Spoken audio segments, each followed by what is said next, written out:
All right. Good morning, Daron, and thank you for joining us this morning. Let's talk about some of the big stories that have happened in East Africa. Over the course of 3 weeks, we've witnessed a distressing series of shootings from a minister to a blogger, a moneylender, a police officer, a bodyguard, to the FIFA president, to a member of parliament, all involved in fatal incidents. And just recently, a senior police officer narrowly escaped an attempted murder by his own junior who tragically took his own life. Talk to us, Daron. There are many questions begging for answers. What is going on? What is transpiring within the ranks of our men in uniform, and what lies at the root of these troubling events? It's unfortunate that such events are actually occurring, and we've seen it. We now live in a time where we are asking now, who next? Who's going to take his life, or are we even safe around the men in uniform who are holding guns? Because when you look at the reasons as to why they are taking out their lives or taking out their leaders, they're all connected to something I would call depression or stress. The first instance where we saw a minister being killed, this police officer, Sabiti, was screaming about no pay of money and maybe paid poorly. And this is an army officer charged to, provide security to a senior member of the cabinet. That one went, and then we saw a blogger going, and then just the other day we saw a bodyguard to a FIFA president who is also a member of parliament, and also a husband to a speaker of Uganda, shooting someone.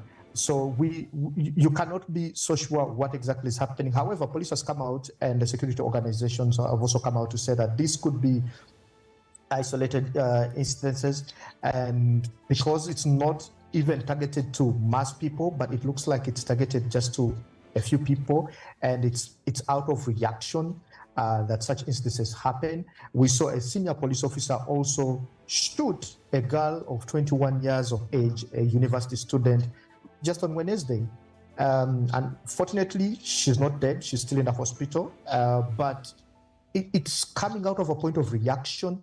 And people are starting to question whether we have the right people holding the guns, or would you like to put it that are the guns in the hands of the right people, the guns in the hands of people who are sane, who are supposed to be holding guns. Otherwise, instead of using these guns for protection, the guns are now being used to take out people's lives. And the president has also come out to react on the same, calling it a cowardly way of doing things. I mean, a few times he has referred to people who are killing others as pigs. But the most common, maybe the trend that I've seen very common in this has been the suspects have taken out their lives, which are in a way of suicide. The lady who tried to kill the boss took out her life. Another gentleman from a private security company took out his life. The army officer who killed the minister took out his life. So there's a string of suicide alongside an attempt of murder of someone. Yeah. Pretty, obvious that, mental health assessment needs to be done on security operatives across the continent. Here in Nigeria and, in the whole of East Africa, there needs to be better mental health assessment. And, better conversations need to be had about the real health of these persons who we, place our security in their hands. But let's move away from that now. In our next story, Reuters reported that Kenyan government facilities had been hacked by the Chinese. Is there any credible evidence to support the allegations of Chinese hacking into Kenya's key ministries? It has, of course, been dismissed by the Internal Security and National Administration. But what steps is Kenya also taking to strengthen its cybersecurity infrastructure and also protect against cyber threats? Let me say this before I go to the security question.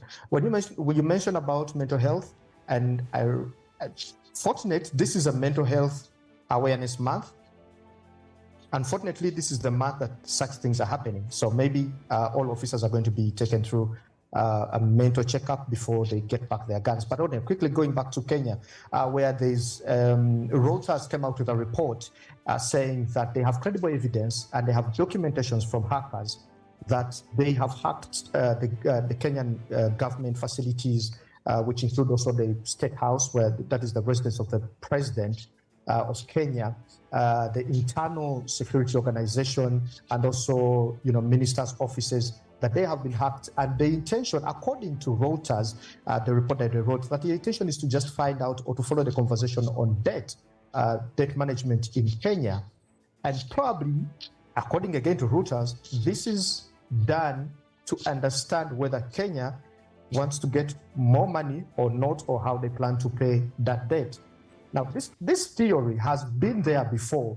If you remember the allegations that came out that the African Union had been hacked before, and an IT officer one day walking through the offices found irregularities in terms of data transfer to an IP address that was in China, and say, I believe that China is actually hacking the AU to find out how they are progressing in their development, also in things like debt management.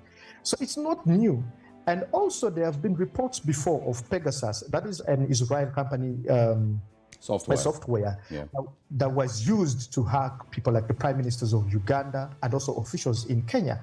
Now, when you follow a trend like this, most likely it could be true. If Reuters comes out to publish such documents and say, hey, this is the evidence that we have, that you're planning to get a $1.6 billion, or this is how much you're serving, or this is how much you plan to get more, then China uses it as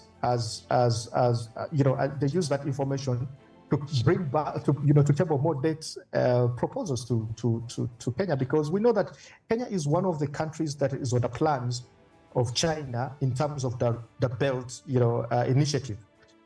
So with all that information out there, the Kenyan government has come out strongly to deny and said that there's nothing like hacking into their systems. In fact, they have checked and they don't see any irregularities in their system. And they feel like maybe someone is trying to come up and what would be the term? I lose it off. But basically to kind of smear or dirty the name of the Chinese and the Kenyan government. And indeed, the Chinese ambassador came out and denied and said that these are just allegations. They are baseless. They have nothing, no truth in it. And also the spokesperson of the Chinese government, who is in UK right now, also came out and said that is just an international people coming out to taint the name of the Chinese. Can we categorically say that someone is trying to sabotage the relationship between Kenya and China? Pardon? Can we say that this is maybe the work of some foul player, someone who's playing foul and wants to sabotage the relationship between the Kenyan government and the Chinese government?